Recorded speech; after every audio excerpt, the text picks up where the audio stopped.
Good morning बच्चों। ये कल के अखबार का कटिंग है।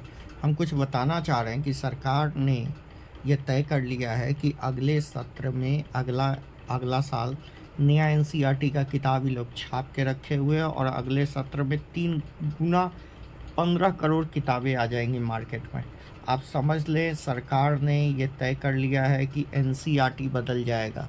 अब सोच लीजिए, एनसीईआरटी फिर से बदलने जा रहा अगले साल।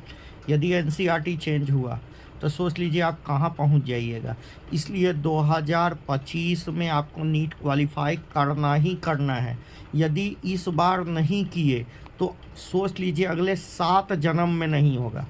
अगला 7 जन्म ले लीजिएगा, तब वो फिर से नए सिरे से तैयारी शुरू करना होगा। सोच लीजिए, इसलिए बढ़िया चांस है कि इस बार ही आप नीट में सेलेक्ट हो जाइए।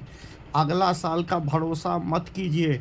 हम पहले बोल रहे हैं, नीट और जेई वालों दोनों को बोल रहे हैं, एकदम इसी साल आप नीट में सेलेक्ट हो जाइए। अगले साल का कोई भरोसा नहीं है। ये मत सोचिए कि 2026 2025 लास्ट समझ लीजिए। यदि इस बार सेलेक्ट नहीं हुए तो भूल जाइए कि नीट में होगा। आप किसी जन्म में अब नीट में नहीं होने जा रहा, क्योंकि एनसीईआरटी अब क्या आने वाला है, क्या जाने वाला है, कोई नहीं जानता है।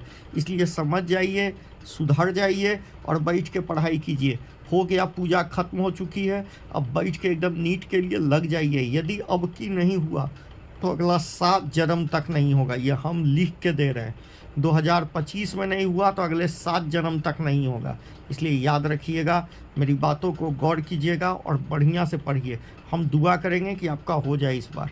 ठीक है, आप बढ़िया से पढ़िए। हम डरा नहीं बता रहे हैं, कि इस बार नीट में नहीं हुआ तो बहुत मुश्किल में पड़ जाइएगा। Thank you.